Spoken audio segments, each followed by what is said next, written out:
Welcome, everybody. This is Denny with Why Is This True? And I have the distinct pleasure today of interviewing Kevin Annett from Canada, who's, for a lot of us, is somewhat of a legendary figure and like the epitome of whistleblowers in this strange world we live in now. Probably most significantly because he's still here with us. A lot of people who have done what Kevin has done are no longer among the living. So he stands proudly. I was kind of like thinking about demographics. I was like, what are the chances of a fellow having done what Kevin has done over the last 25 years or so, still being active in play? And I think I think you might be 1 out of a billion. That's what I came up with. Because we're talking about basically a movement, a revelation that has actually gone worldwide now with Kevin's work, and he's set the example for a lot of people who are now doing similar things in their own countries. So with that, I just want to welcome you, Kevin, and thank you for joining me. This is a great honor to do this interview with you. Thank you. I appreciate you doing it. So what's happening with you these days? Well, I could direct people to the latest posting on the tribunal website, itccs.org. It just came out today. And as folks may or may not know, on June 21st, the fellow who calls himself Pope Francis, Jorge Bergoglio, appeared in Geneva. He was to speak to the World Council of Churches, part of this whole kind of big move to establish one world church under the Vatican auspices. And what happened there was that, acting on a standing arrest warrant against the fellow that came out of a European court in 2014, there were 4 common law sheriffs. They tried to enforce the arrest warrant. 2 of them actually confronted Bergoglio as he was heading into the ecumenical center where he was to speak to all the World Council of Church delegates. 2 of them put their hands on him and actually read the arrest warrant to him, and they were trying to detain him.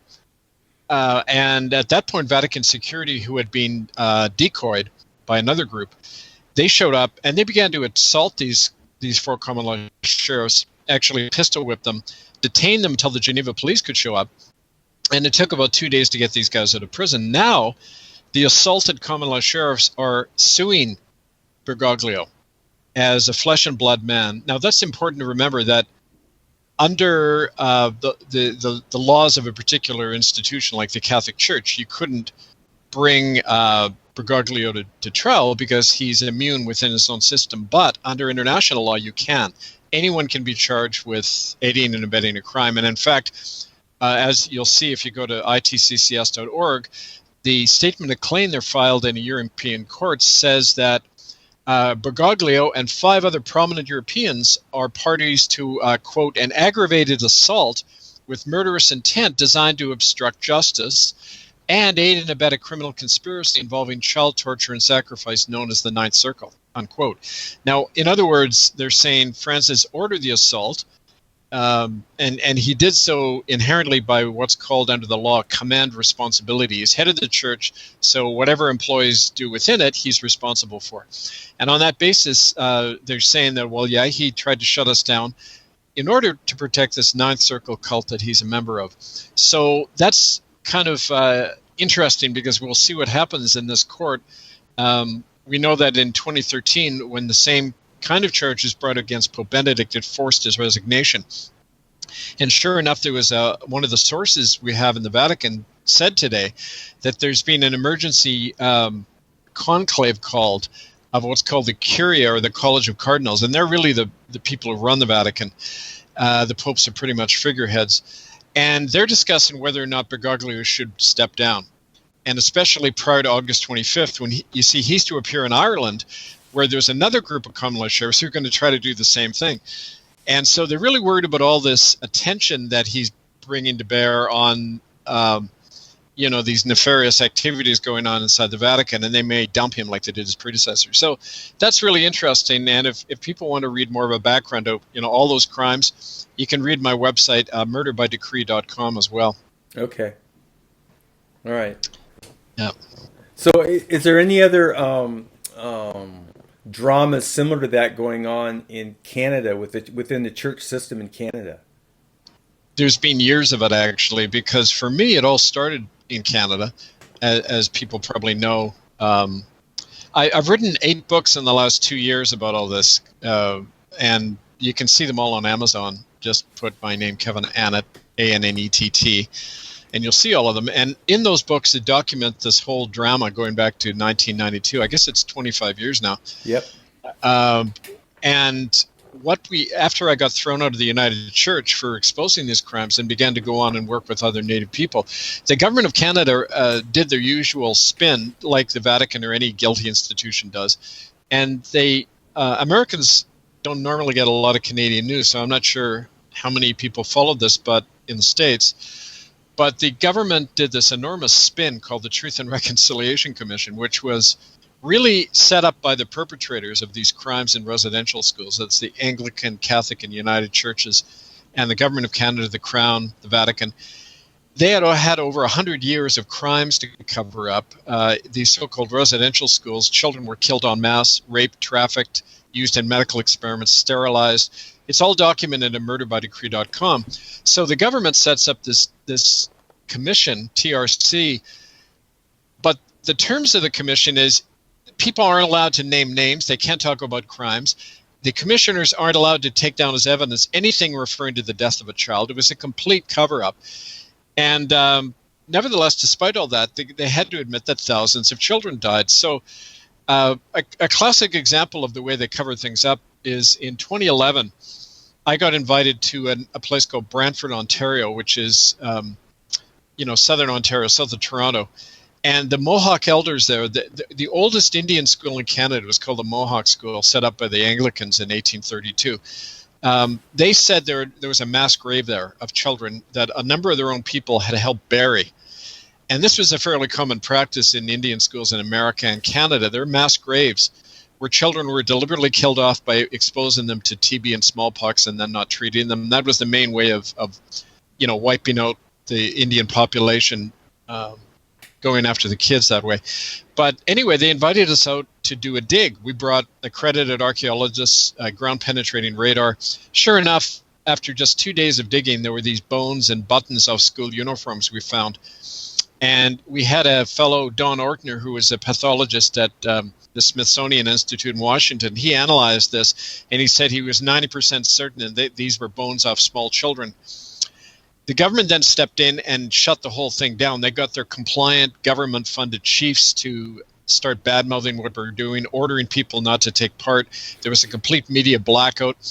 It was the first dig ever done at a residential school mass grave in Canada, and not one media in Canada reported it, if you can believe it. Pro or con, they just didn't report it. And so that's kind of an example of how these are ongoing crimes, because it isn't just about kids who died 50 or 40 years ago. There are many Aboriginal families who keep disappearing, especially in the West and on the West Coast, because a lot of Chinese corporations and American companies are hungering for a lot of the resources, the oil, the uranium, the minerals, the water, the hydroelectricity. And Native people are still on that land. So they terrorize these families off. They make a lot of their people go missing. And this is an ongoing genocide. So naturally, they want to shut down any discussion of the issue. And they did that effectively for a long time. But now, the truth is getting out there more. And like I say, just go to murderbydecree.com. It's all up there. So that's continuing, not only the missing people, but the exposure. They're both are they both ramping up, or is one kind of in decline and the other one's increasing? Well, things are exposed all the time. Like my history is in Vancouver. For many years, I did street ministry as a clergyman. I met a lot of people on the street that way. I was known all over Vancouver, and that's why I was able to do this investigation so well, because I had so many contacts among the actual witnesses to these crimes. And you still hear today how a lot of these crimes are continuing. It tends to shift its focus. Like we found, for example, many years ago, there was this elite club in Vancouver called the Vancouver Club, and a number of eyewitnesses saw children being taken in there off the native reserves on the North Shore of Vancouver, the Squamish Indian Reserve, and others.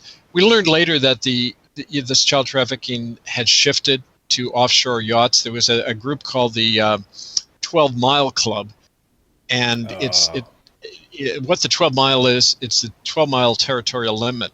So when you go outside those 12 miles, you're in international waters, and frankly, that's where they can take children and rape and kill them and dump their bodies. And this is not just idle talk. It was from sources in the police, media, insiders, former lawyer called Jack Cram, who tried to bring a case about it in BC, and he got disbarred and thrown in a psych hospital for doing it. And, it goes on, and it's not surprising because, Canada has always been a resource base for the British and the Americans and now the Chinese.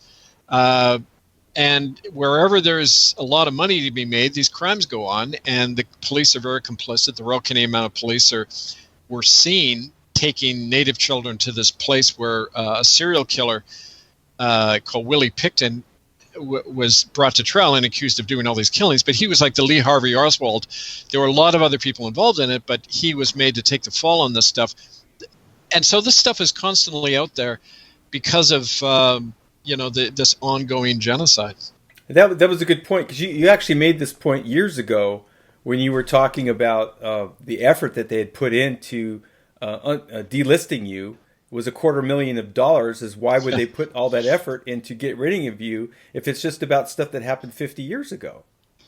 Exactly. I mentioned that in our documentary film on Repentant, which you can also see at murderbydecree.com.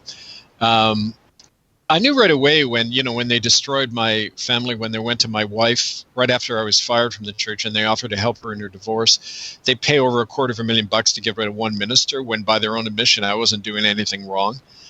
There were no charges ever brought against me, but there I am, slam dunk. So obviously it's like I wrote a book called The Whistleblower's Manual. It's kind of a guide to people who go through the same thing, because what they did to me was what they do to any whistleblower anywhere. You go after their family and their job, you destroy both, and normally that's enough to knock somebody out.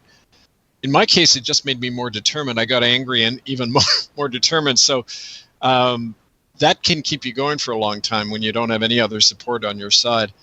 And of course, a lot of the support I was getting from just people on the street and elsewhere who were giving me all this information. But the proof is in what people do. It's like I say, I remember a reporter once told me, I trusted you right away, Kevin, when I saw that nobody had ever sued you. Because if you were making this stuff up or telling lies, that'd have you in court faster than you could spit, right? But they don't have any evidence. It's like what they taught us in first year law when I took it at University of British Columbia. They said in the legal process class, if you're in court and all the evidence is on your side, you argue the evidence. But if all the evidence is against your client, you attack their witnesses.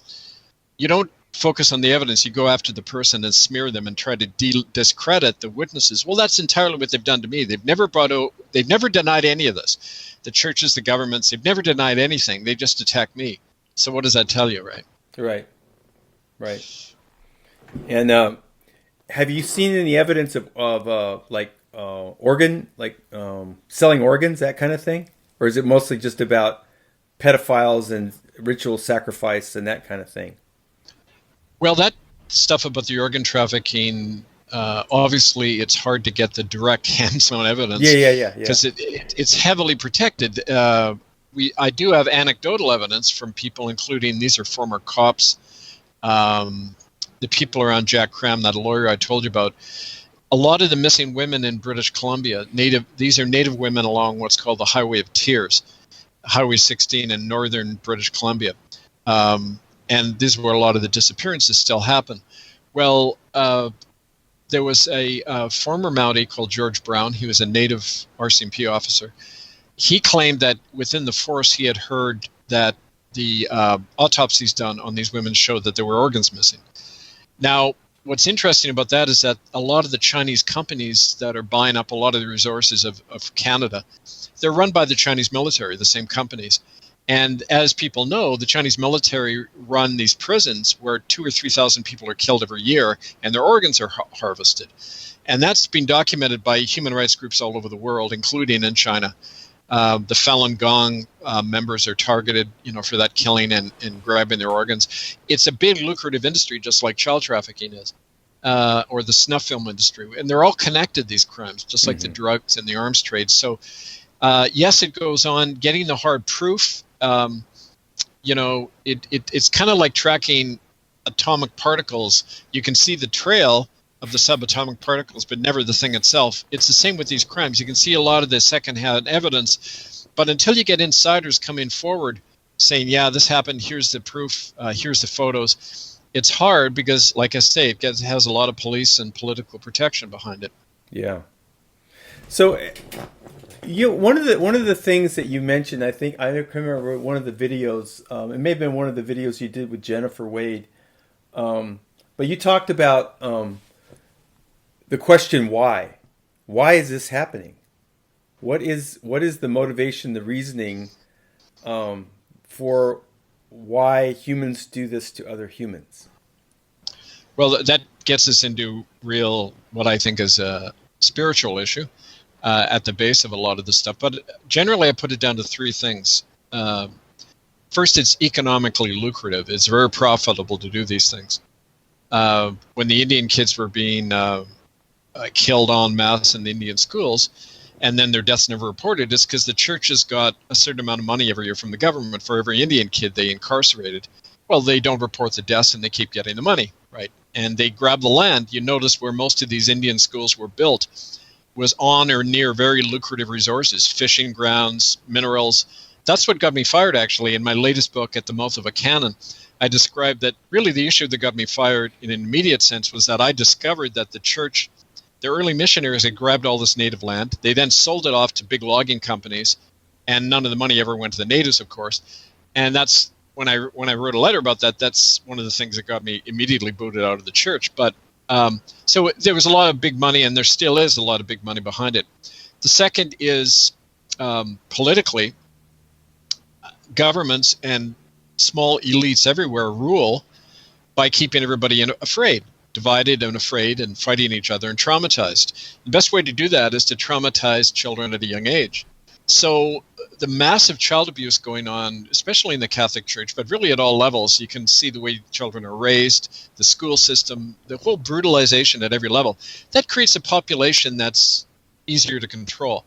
So I think all rulers have an interest in doing that. Thirdly, there's the spiritual element, and I believe from what I've seen, and as a clergyman, but not even because of that, but because of my own kind of spiritual awakening on this, I believe that there are forces at work, entities at work that feed off human suffering and pain. They're parasitic energies. I have taken part in several exorcisms where I've encountered these entities directly, and it's not pretty. It's hideous, but I do know that it's at work. So people have different names for that. I don't like to put labels on it, but it's a reality for sure. Okay. So out of those three, is there one that you feel it's more prominent?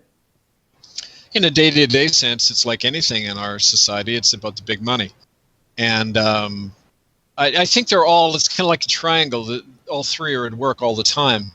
So if any one of them were missing, it would be a lot weaker force. Yeah, I would say so. I think they're all equally powerful. Okay. And an expression of one another, right? I mean, it's all an expression of the same thing, which seems to be committed to degrading and destroying most of the human race in the interest of a small minority, right? And this is a historical fact that goes way back, perhaps thousands of years in human history. This isn't a new triad that's being imposed upon humanity. That's right. That's exactly right. And in fact, it does go back thousands of years. You can see the roots of it in just the papal laws that are still on the books, like the papal laws, Romanus Pontifex and Inter Caetera. These were papal bulls that were brought out in the late 1400s. And it basically said anybody who wasn't a Catholic, a baptized Roman Catholic, didn't have the right to live, that they could lose their land. They didn't own their land. They didn't even own their own souls. If they got baptized as a Catholic, they could then be legally enslaved. That's the best you could hope for, be a slave, and work to death, but not killed outright.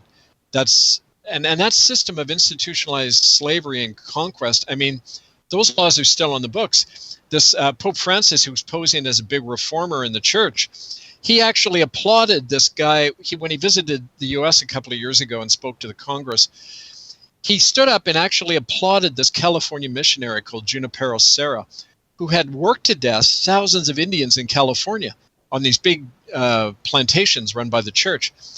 If you didn't convert, you were killed on the spot, and then if you did get baptized, you were worked to death on these plantations. Well, Bergoglio says we were inspired by his zeal.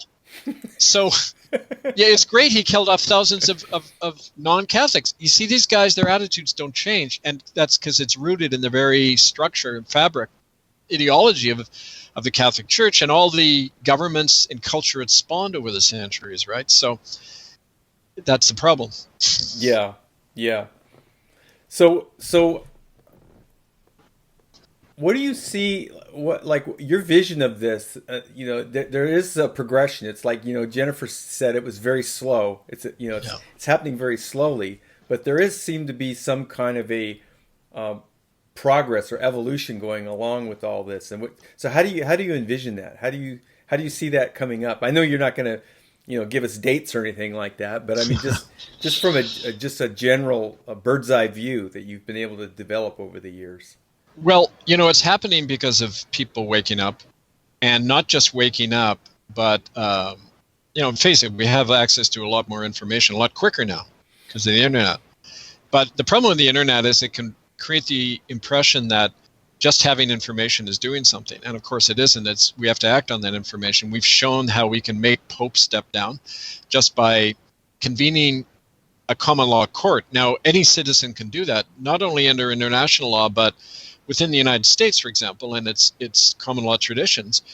The grand jury system is like what's being called the fourth arm of government, where it can actually monitor courts. County sheriffs in America have the right to arrest corrupt judges, to convene their own courts. There's this whole system still in place where citizens can assert their authority and say, okay, we're going to make the citizen arrests against these child raping priests if the police aren't. We're going to convene these common law courts. We've shown it works. So it's a combination of that spirit awakening and the practical means of how we take action in our own name. We, the people, don't forget that the founding fathers of America and all the like Rousseau and the social contract, the people who formulated the idea of a republic, they said governments aren't sovereign, people are. Men and women are sovereign, and they have the right. That's what John Adams, he said America is a republic of sovereign men and women with no authority over them but God and their own conscience. Not kings, not popes, not rulers, but themselves. We are sovereign people. We can establish governments and depose governments, according to Tom Jefferson. He said you should do that every generation, have a revolution. Every 25 years, it's written right in his papers. And, it's what I love about American traditions. It's all there. It's saying we, the people, can do that. And people have a lot to learn from America in that sense. And, in fact, in Canada, I'm part of a movement to actually establish a republic. And it's been working for a couple of years now, and it's got many hundreds of people involved in it. And 58% of Canadians want a republic. They don't want any more ties to the British Crown. And so this idea is like, it spreads like, it germinates everywhere. And it's a matter of equipping people with the tools to make it happen. Another book I wrote is a common law training manual. Oh, yeah. And it shows you how to do that step by step, how to set up a common law court. That's also at Amazon. And that's something that's applicable in countries like the U.S. and maybe some European countries, too, that have some of those Western foundations, Western traditions. Yeah, anything like England, Canada, America, Australia, New Zealand, any of the British settled areas have that common law tradition. Now, in England especially, they've done their best, and Canada, to bury that tradition and get rid of common law courts. But it doesn't matter because it's got absolute jurisdiction, universal jurisdiction, because it arises out of nature and our inborn liberties, which we just have to reclaim, right? Mm-hmm. And it's probably good to point out that there's some versions of this that are actually kind of might fall into the same category as what you mentioned earlier, the the government's version of the reconciliation. Yeah. Right. Truth so you're going to see some bodies forming that are going to claim to be following natural law, but basically there's nothing there. There's no there. Right. There's no teeth. They're just going to talk about, they're going to take the testimony, let people talk, and then we'll be looking into this. Have a nice day. Exactly. And the thing that comes to mind, the group is the ITNJ, the International Tribunal of Natural Justice. Now, no doubt within that group, there's well-meaning people, like in any, group set up, but they don't realize that, for example, where's it, the first question I always ask about a group is, where is your money coming from? Because I know as a group and as a person under the gun, you're lucky to be able to find the money to run a hall without it being shut down. You hear they are meeting in these opulent surroundings, instant media coverage, Anglican archbishops on their board. I mean, and like you say, they don't have any teeth. They don't have any legal power to make arrests or issue summonses. It's just a nice talk shop. And it gives people the sense that something's happening when it isn't. We found with the TRC in Canada that the government was using it to distract, to silence the real evidence, to stop the real evidence from coming out and to exonerate the perpetrators. Nobody's ever been brought to trial in Canada for any of these crimes, even though over 50,000 children were murdered in these Indian schools run by the government and churches. So that fact alone proves we not only need our own common law courts, we need a constitutional framework. We need a republic that authorizes these courts, and that's why we need to set that up in Canada, that republic. Now, do you know of any examples that you could bring up that show the opposite of that situation? Do you mean like something antithetical to what you just mentioned, like another type of a tribunal that's working in another country that's actually holds great promise because of the fact it's not being, Well, there was an example, of course, set by the ITCCS, the International Tribunal of Crimes of Church and State, set up in Dublin in 2010. In 2012, it established the International Common Law Court of Justice, and that's the one that not only prosecuted Pope Benedict and made him step down, but 4 other cardinals stepped down with him. And also that brought in that indictment against Bergoglio that was the basis of the attempted arrest of him on June 21st. As springing out of that, for example, in Ireland, there's about 2 months ago, if you go to itccs.org and scroll back, you'll see that people there working with us formed a Irish grand jury where they were going to bring indictments against judges and politicians in Ireland for aiding and abetting a private company called TUSLA, which gets paid thousands of euros for kidnapping children out of their families and putting them into their own foster care system. It's human trafficking under the guise of childcare, backed by the government and the courts. This grand jury is going to be bringing charges and issuing arrest warrants. That's one example. There have been other attempts. Again, these tend to happen in common law countries. When I speak other places in Europe and around the world, people don't really know what we mean by common law. It has to be, people have to be educated about this stuff. Right. But then you see a lot of people willing to take action now. So it's happening. It's sprouting up all over, frankly. That's great. That's good news. Yeah. There's so much to talk about. Yeah. Okay. Oh. So I'm gonna make this part of the interview. I was gonna tell you about this before we start, but I'm just gonna put it out there, and people can do whatever they want. I'm involved in a distance kind of healing thing that's could be characterized as a high level prayer.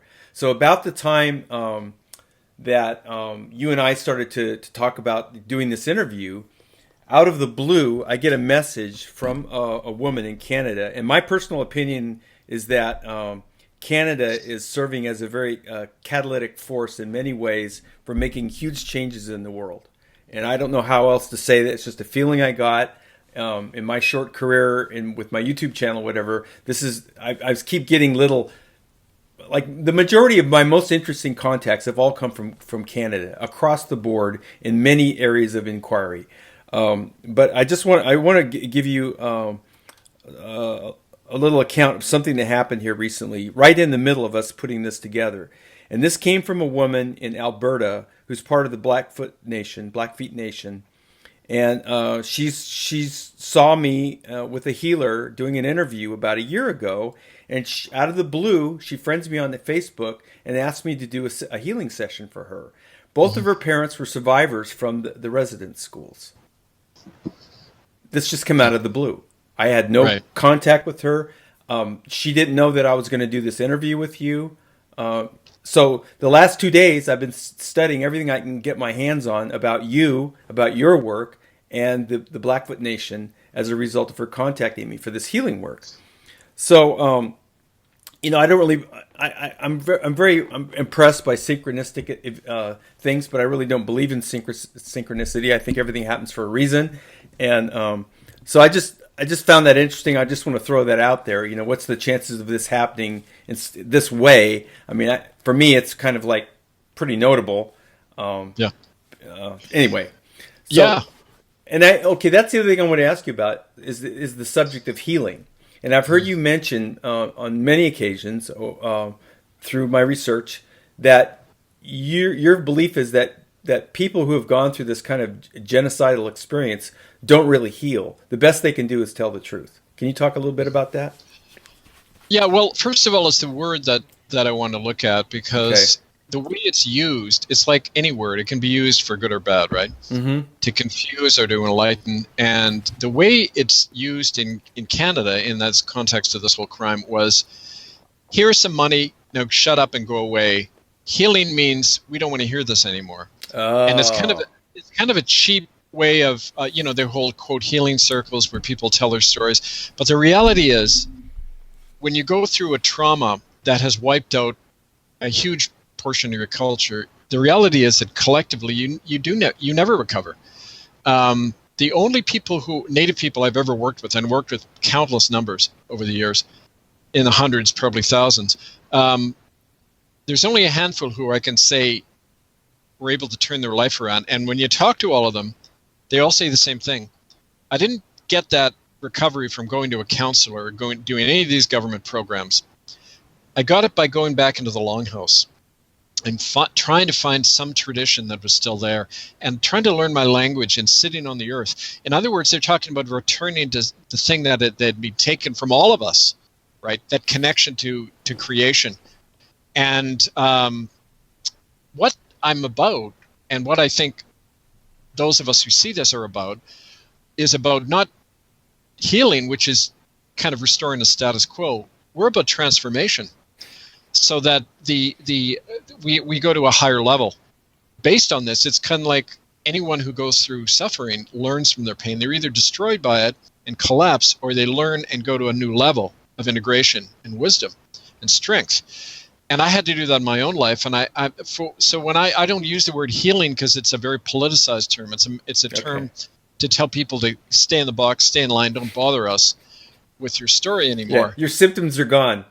Right, you're fixed.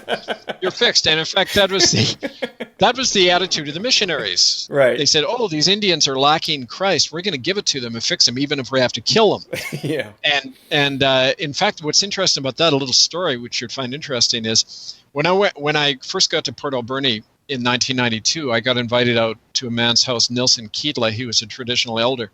He had seen that I was inviting Indians into the church, and it really impressed him because no white minister had ever done that before. So he said, we're sitting over tea and talking, and he said that in their tradition, long before the whites showed up, a woman came to them, and that was Christ. And it was interesting, Christ appeared as a woman because in their matrilineal system, it was kind of like the goddess in the Irish tradition, goddess of creation. But the women were the authority within their culture. They established who the chiefs were. They really were the grandmothers in the clan mother system. They were the ones who held actual authority. And anyway, this Christ came and spoke to them and warned them about, as she put it, pale impostors who would come in her name without her complete teachings. And she said to the Nuchalnath people, you're to welcome them and show them the real teachings, my complete teachings, which is about acceptance and equality and respect for each other. And that's something the Christians, if you like, didn't have coming from Europe, because my ancestors and others had been genocided as well. by the Church of Rome and others.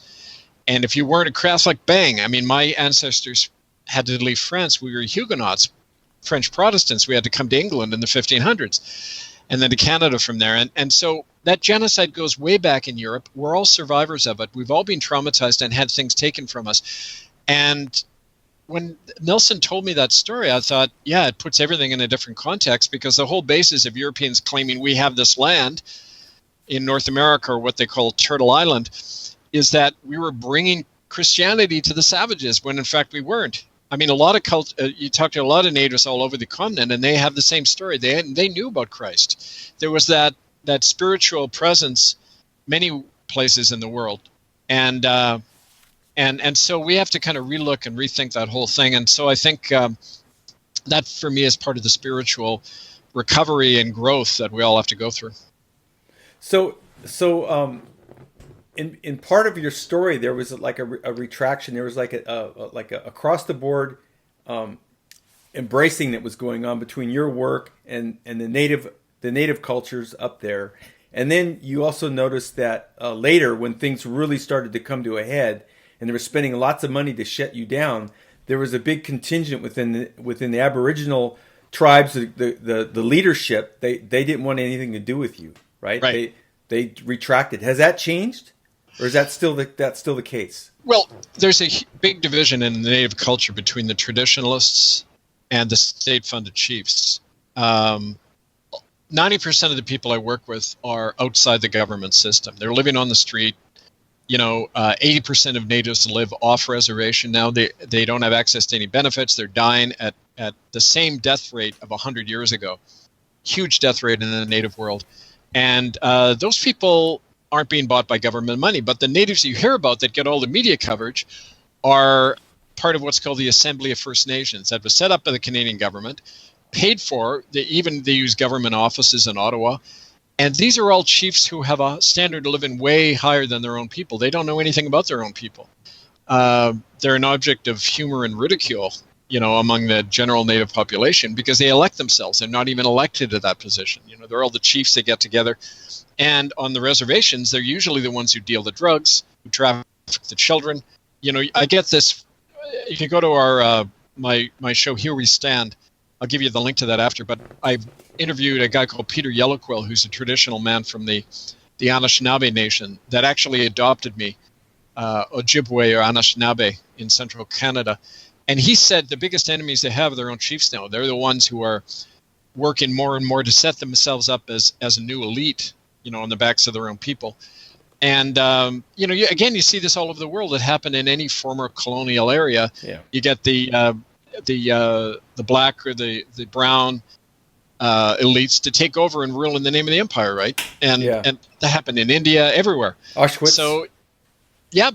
The Sonderkommando, they were killing their own people. I mean, the Jewish Elders Council in Europe, set up by the Nazis to manage the wiping out of their people and others. So it's not surprising, but anyway, the classic example of this is right after I got fired, about a year after, there was and I've written about this at kevinannett.com and other places, but I got this from a minister, Bruce Gunn, who had been helping me, and he was at the meeting. It was a meeting between the two top officers of the United Church, Marion Best and Virginia Coleman, and they sat down with all of the leaders of what's called the New Chalmers Tribal Council. That's all the government-funded tribes on the Vancouver Island.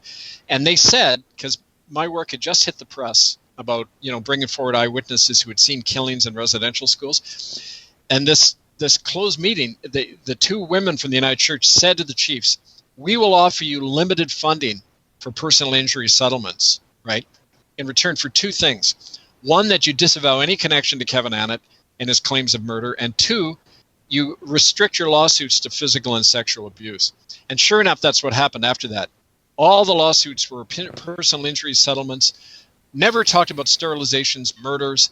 They actually removed from people's statements, court statements, any reference to killings. The lawyers all got together included in that.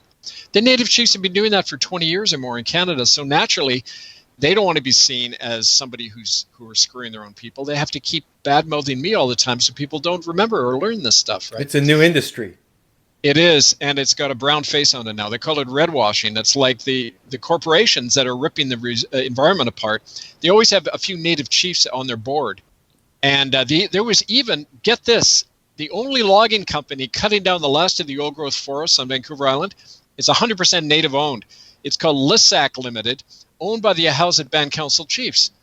You know, they're cutting down the last old-growth trees. And no environmentalist wants to protest that because then they'll look anti-native, right? It's a brilliant technique corporations have. You know, they just buy anybody they can. So, but a few of us won't be bought, and you know that's where the authentic history is in the memory of people who aren't on the payroll, right? Yeah. So, can you travel? Are you able to travel? Yeah.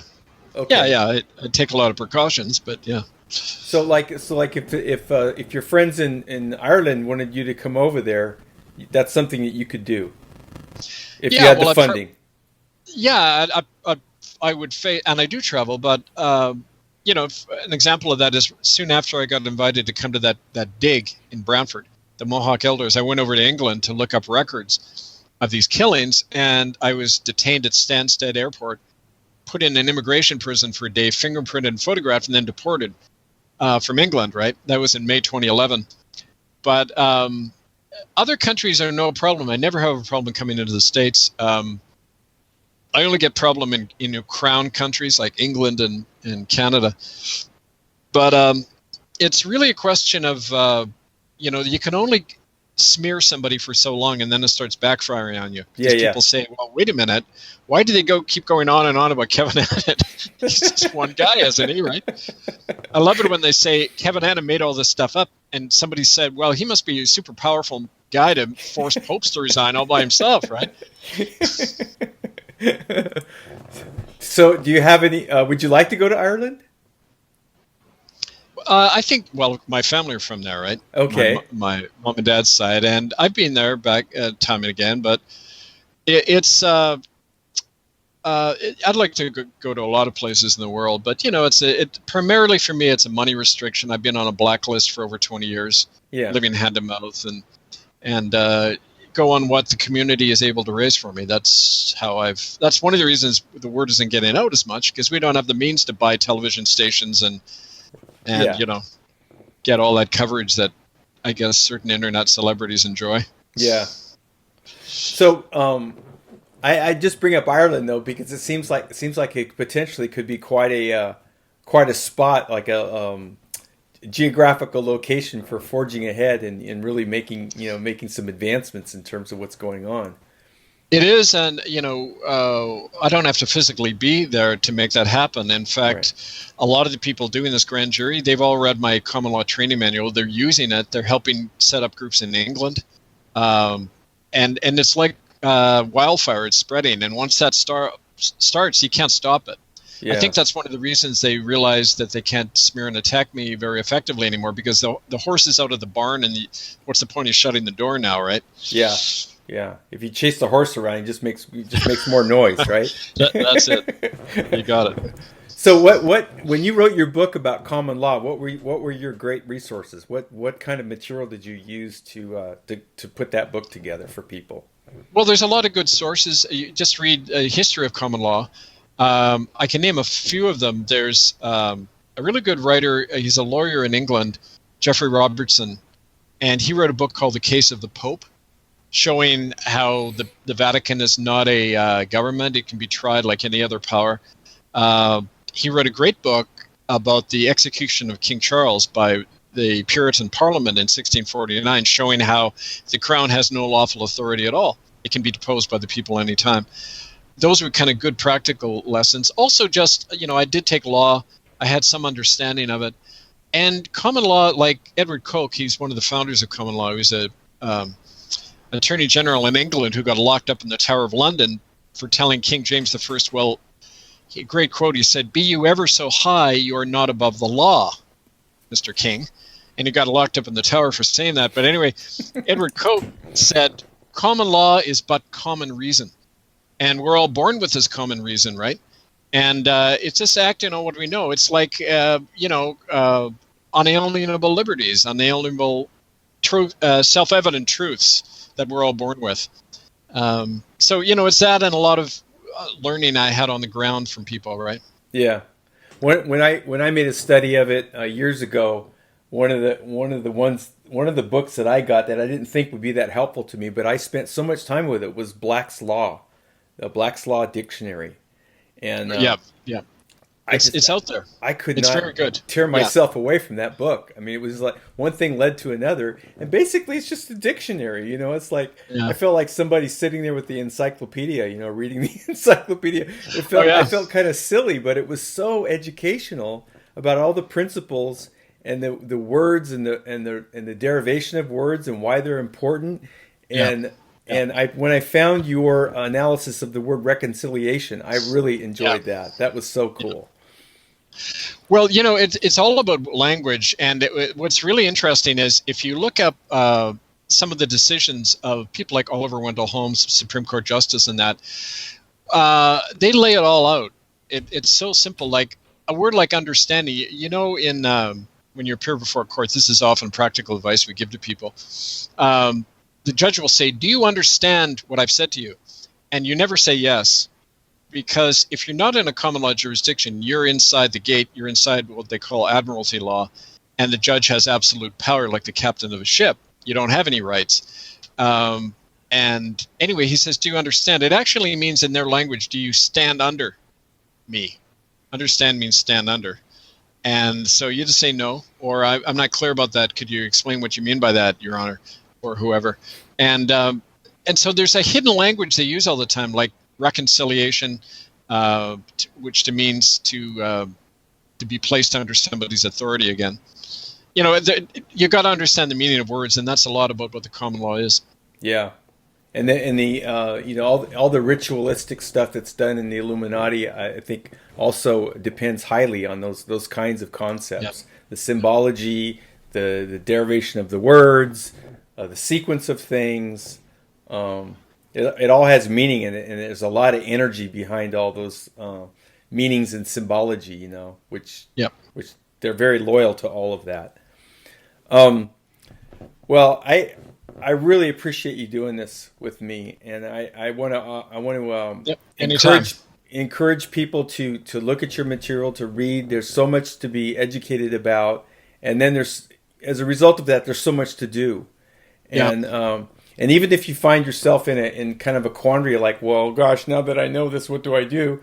Well, carve off $10 and send it your way or whatever, because it's going to be put to good use. I mean, it's going to help solve problems and potentially protect people too in the process. Yeah, I should say that if people want to donate, there is a PayPal button at itccs.org. It goes towards funding travel and research. Meeting with the eyewitnesses and organizing common law action groups and that. So you can also write to me, thecommonland@gmail.com, itccs.org, murderbydecree.com, and kevinannett.com. That's the best ways to reach me. And go to Amazon and look up all my books. Yeah, and then on this video, if you look down, scroll down, look at the description, you'll see a little button there that says more. All the links of everything we've talked about will be there. The books, the videos. You can watch the whole documentary, Unrepentant, correct? On YouTube now. It's free. You can watch the whole thing. It's fascinating stuff. It's really well done. How old is that video now? It's about, 5 years old? 10 years. Oh, 10 years old. It came out in 2007 and won a bunch of awards in America, but of course none in Canada. So, and as far as your travel schedule goes, how's that looking? Do you have any events planned or any traveling you're going to be doing this summer? Or this fall? Oh, I'm always on the go, kind of all over North America right now, because it's cheaper to travel here than going across the water. But in the fall, especially, I tend to go and speaking tour, or go out to campuses. If anyone in America or Canada listening to this wants to invite me in that, I'll be happy to come down. Okay. Again, just write to me and I'll do it. Any events that people should know about that's coming up then? I don't have any to announce at this moment. Things are kind of slow over the summer. Okay. But yeah. Alrighty. But I appreciate the interview. Yeah. All right. Yeah, my pleasure. This is a treat. Sure. And then Thank you. We'll do it again anytime you like. yeah. If there's ever an update or something you want to get out, I have about 4,000 subscribers now, so it's not real big, Yeah. but we got a pretty good following and people that are interested in the kinds of things that you're interested in. Probably maybe not so much on the legal side of things, but on the spiritual side of things. So if you do, if that's something you want to talk about, Absolutely. Yeah, we'll do that. Okay. We'll do it. All right. I'd love to do more. Yeah. All right. Well, thank you, Kevin, and thank you for Thank you. everybody for joining us, and we'll be back. Thank you.